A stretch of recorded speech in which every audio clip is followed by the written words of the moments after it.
high school staff. I am here to very enthusiastically share our new observation tool with y'all. And you might think that that sounds a little crazy that I am enthusiastically sharing an observation tool. But y'all, this has been a work in progress for years and years and years. And I am so thrilled that it is finally ready and in a place that we can share it with y'all. You see, for as long as I've been an administrator, we've been talking out of both sides of our mouth.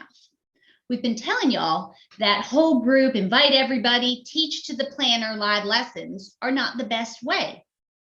And yet, when it comes time to observe you, we say, plan a whole group live lesson and invite us so that we can observe you on those 19 domains included in the ADEPT 4.0 rubric.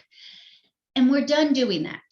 We want to make sure that you don't need to stop what you're doing to create a lesson just so we can come in and see what y'all are doing. We know without a shadow of a doubt that you are doing exceptional things each and every single day. We know that it's happening because we're seeing it happening. Our passage rates are a testament to that. Our graduation rate speaks volumes for the amazing things that y'all are doing day in and day out.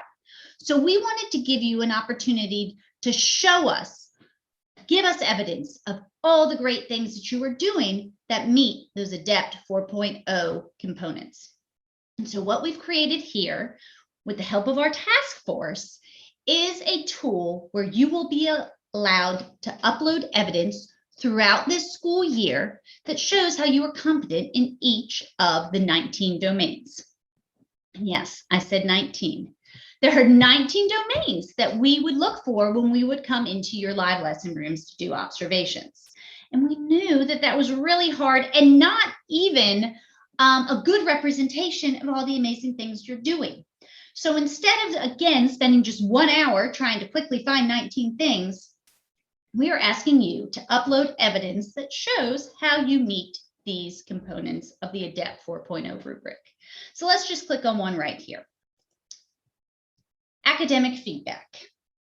This tool will allow you to upload evidence that show how you are meeting this part of the ADEPT 4.0 rubric. You can see here, you can do it in a variety of ways.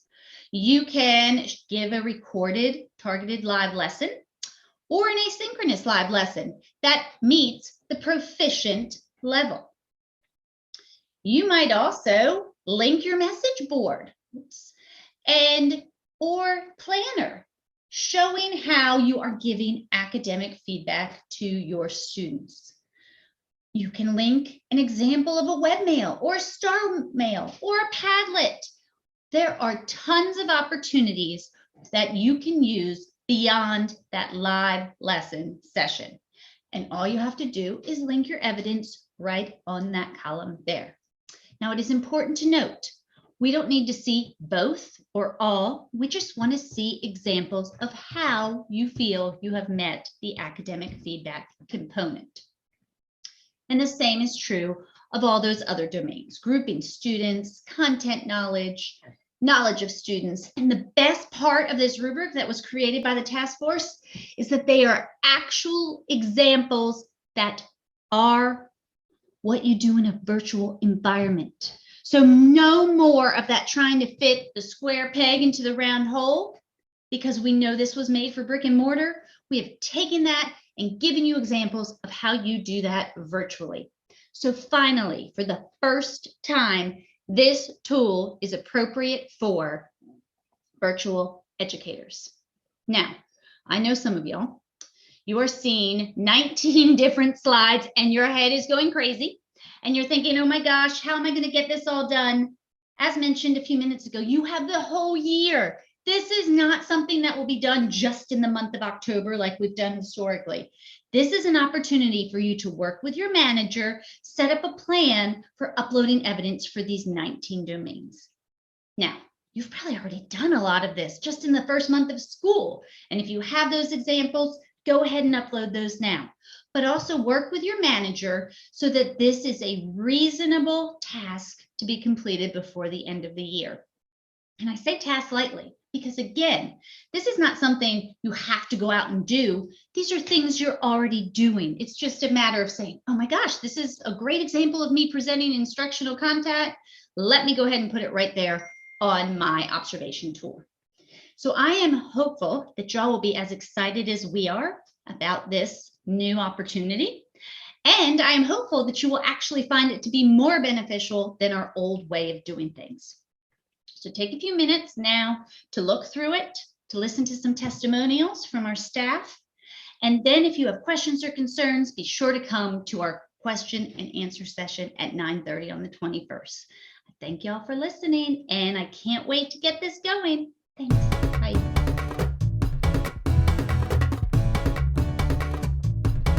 Hey guys, Ann Richardson here, and I just wanted to show you my thought process behind two of my slides for my evaluation. So, questioning right here, I decided personally I wanted to show questioning asynchronously. I feel like it's a good way to show some different question types and deep thinking. So what I did was first I just read through what is required for proficient. This is a 3. We live in the 3s, right? So plan and record a variety of key question types on slides at opportune times to prompt reflection, and end the lesson with reflective questions aligned to the objective for students to respond to.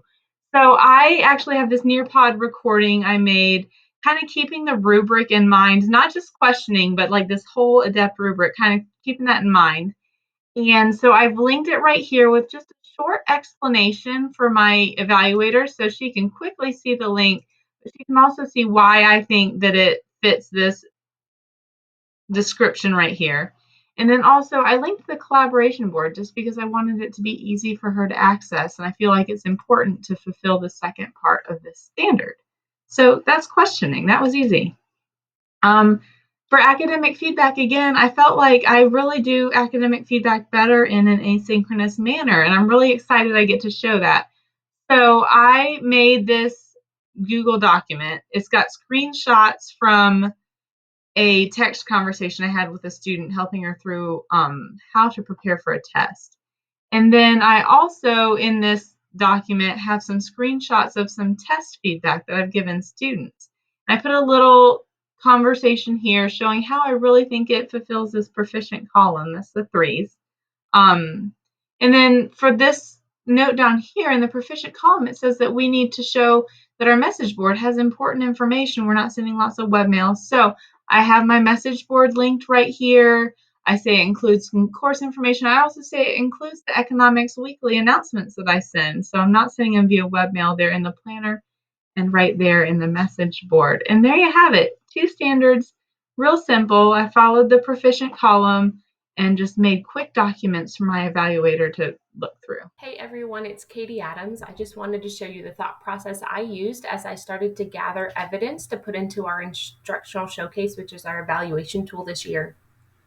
So first, I'm looking at presenting instructional content. And as I was reading through these descriptors under proficient and next level for targeted live lessons and for asynchronous activities and products, I really felt like a Nearpod activity that I had created for my students really helped provide evidence that I had met this proficient level in my instruction. So I went ahead and linked that Nearpod activity here, and I provided a short description of why what was in that Nearpod activity and why I believe that it met that, at least that proficient category here. Now in Nearpod, one of the really cool pieces is the fact that you can have students not be able to fast forward through the videos, or you can require them to have to answer the questions. So when I linked that here, just real quick, I did want to note that I linked the preview only. So if you come to Nearpod, here's the activity that I created. If I share it with teachers and I do this preview link only and copy and paste that over here, it actually will let whoever is observing it fast forward if they need to, or get to the questions if they need to. Again, my evaluator is more than welcome to watch the entire thing, but I provided that preview link just to help make that process a little bit easier for her. I also, though, did environment, want to show you my thought process for environment. So as I was reading through this, I actually noticed that there were a lot of different things that I could potentially provide as evidence here after I read through these descriptors. So I included a targeted live lesson, but I also put a timestamp on there because I believe in that time frame of that live lesson that I provided evidence of meeting these, at least these proficient levels. Again, my evaluator is more than welcome to watch the entire thing, but I did want to direct her to certain times to be able to look at those times. And again, what she could find when she watches that live lesson. I also included my weekly announcements that I include on their planners, and also a welcome webmail that I send to my students within 24 hours. Those were, again, things that I saw listed here in the descriptors, and so I included those in my evidence. So I hope that was helpful for you for a math perspective. Hi, everybody. It's Megan South, biology teacher, and I wanted to walk you guys through a couple of my examples for our new and improved instructional showcase. So my examples are actually going to tie in together and be a good example of how one piece of evidence could fit multiple categories. So the first one I looked at was grouping students. And of course, my thought process here is I want to look at the proficient column first. That's that 3 where we like to live. So I want to make sure that I have met those specific pieces in one way or another. So a couple of examples I gave were my focus session, where I did utilize data to group students together. The example I gave was a focus session for sample work. And the data that I specifically pulled were students who were late turning it in, students who seemed to have trouble knowing how to access and complete it. So I invited them, pulled them in, and did a session specifically for them and provided that intervention to hopefully help them move forward. I also included a second example that kind of fits more into the next level category. And that was my Unit 3 Lesson 4 walkthrough. I do like to occasionally organize these walkthroughs or work days where students are invited and we can come together and work on a lesson together, which is great because it doesn't add anything additional to their workload. It's doing something they would have to do anyway. My second area is teacher knowledge of students. So this was a place where I could put that focus session for sure because it also fits here. This is where I'm providing that differentiated instructional content and strategies to ensure learning for all. And I'm doing that through my focus sessions. I'm doing that through planning activities and taking different things into account for the students. And it does also provide them with these opportunities to collaborate, think about their thinking, share it with one another, and get feedback and give feedback as well. I also included a second piece of evidence here that falls in the asynchronous category, which are some overview videos that were created by the biology team. And they focus on topics that students historically have had trouble with. The 2 that I picked were transcription and translation, very important topics, but also can be very, very difficult topics for students. So those are linked there as well. And those are my examples for biology.